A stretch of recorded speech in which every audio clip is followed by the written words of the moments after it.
नाशिक शहर पोलीस आयुक्तालय हद्दीतील मुंबई नाका पोलीस ठाण्याचे पथकाने सार्वजनिक ठिकाणी शांततेचा भंग करणाऱ्या 15 जणांवर कारवाई केली। नाशिकचे पोलीस आयुक्त संदीप कर्णिक, सहाय्यक पोलीस आयुक्त मोनिका राऊत, पोलीस उपायुक्त प्रशांत बच्छाव, सहाय्यक पोलीस आयुक्त डॉक्टर सीताराम कोल्हे यांनी सार्वजनिक ठिकाणी जमून सार्वजनिक शांततेचा भंग करणाऱ्या व्यक्तींवर कारवाई करण्याचे आदेश सर्व पोलीस ठाण्याच्या अधिकाऱ्यांना दिले होते। त्यानुसार मुंबई नाका पोलिसांनी त्यांच्या हद्दीतील भारतनगरमध्ये तपासणी मोहीम राबवली। त्यामध्ये 15 जण सार्वजनिक शांततेचा भंग करताना तसेच गैरवर्तन करताना आढळून आले। मुंबई नाका पोलीस ठाण्याचे वरिष्ठ पोलीस निरीक्षक पत्की, सहाय्यक पोलीस निरीक्षक साजिद मंसुरी तसेच सोमनाथ गेंगजे आणि 12 पोलीस कॉन्स्टेबल यांनी सायंकाळी मुंबई नाका पोलीस ठाणे हद्दीत तपासणी आणि शोध मोहीम राबवली।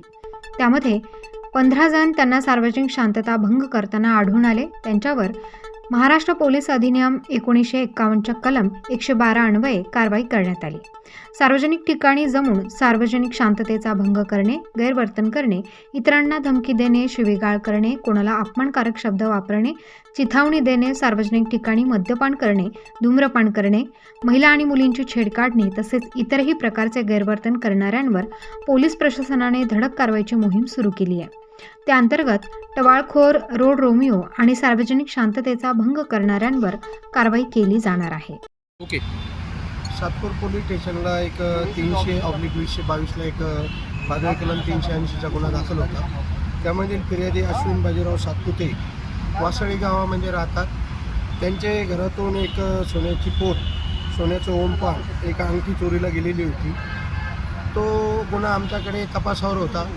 आमचे याचे कर्मचारी सचिन आजमी यांनी तांत्रिक विश्लेषण पद्धतीने तो याचा शोध घेतला।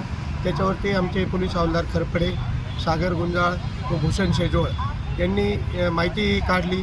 त्याप्रमाणे आरोपितांचा शोध घेतला। त्या आरोपींना अटक केलं। त्यांच्याकडून गुन्ह्यातील सोन्याची एक 15 ग्रॅमची लगड व 3 ग्रॅमच्या वाटा ह्या जप्त केलेल्या आहे। आरोपीचे नाव विजय तुकाराम दिवे, राहणार वासळी गावातलाच आहे। योगेश नागू दिवे हा बी वासळी गावातलाच आहे।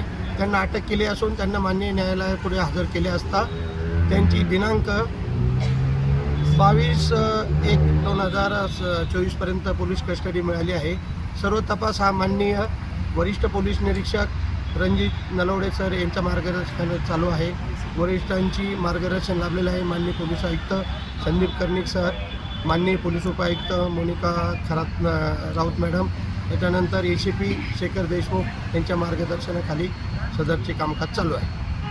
प्रतिनिधी मोहसिन पठाण, स्टार न्यूज, नाशिक।